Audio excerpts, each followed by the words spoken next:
First, we praise God for the war between Israel and Iran was actually short-lived. Yet, yes, we can actually, because we must recognize a sobering truth. It ceased at a very moment it reached a very dangerous boiling point. What is most extraordinary is how close recent events first mirrored the very scenes described by the ancient prophets' depiction of the world on the brink. And just before the war of Gog and Magog and the Battle of Armageddon preceding the second coming, this is what it looked like these past 2 weeks. We already mentioned that the war of Gog and Magog involved Iran at war with Israel.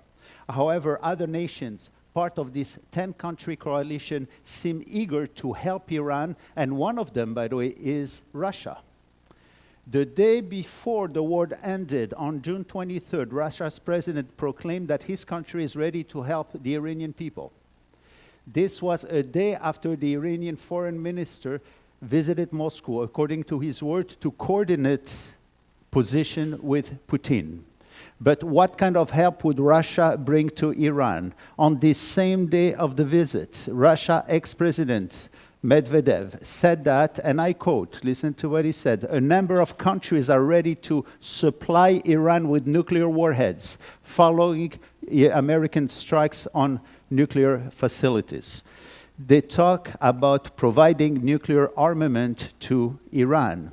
This scene certainly looks so much like how Ezekiel describes it in his chapter 38 and 39, where he saw Russia and Iran, two easily identifiable countries in his list, teaming up together against Israel and against the West. But another country also rose against Israel during this time. Just a couple of weeks before this war, the Israeli media reported that Iran ordered material from China that can make some 800 ballistic missiles. It may have been this very fact that prompted Israel to strike first. If Iran had these 800 missiles, the war would have been different. We also learned that North Korea supported actually Iran during the war by providing arms and weapons. Weapons sales between North Korea and Iran increased significantly during Iran and Iraq war, we remember. So Russia, China, North Korea were there to help, just like the prophets predicted, and as they will actually in the future. But where could China and North Korea be in prophecies?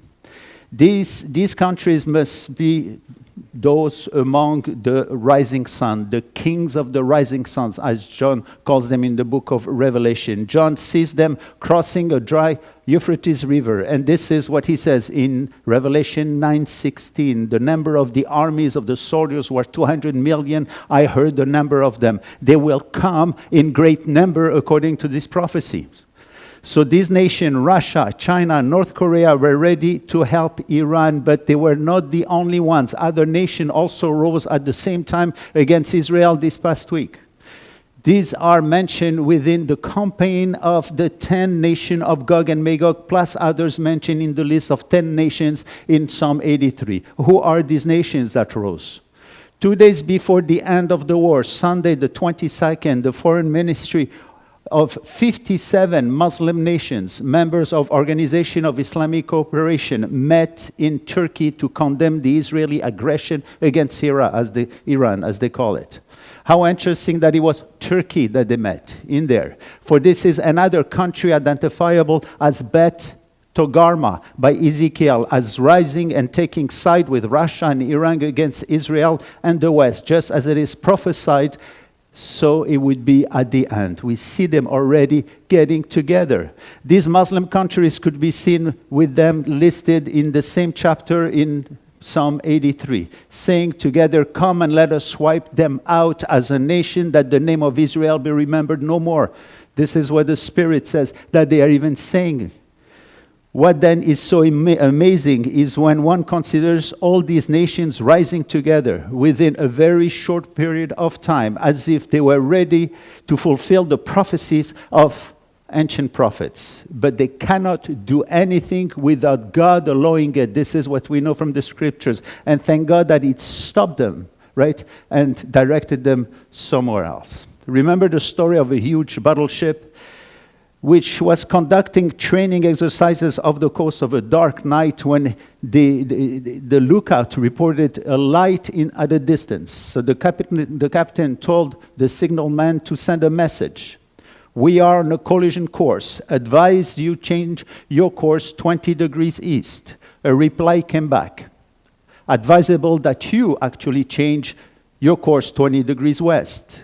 Very angry, the captain signaled again, I am a battleship, change your course immediately. The response came, I am the lighthouse, you change your course. The Bible's prophecies are like this lighthouse.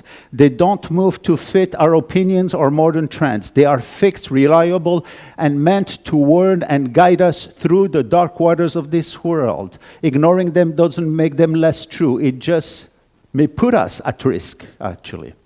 Just like that ship, many head of nations try to steer, their nations into whatever they think is best. But God is there and He is sovereign.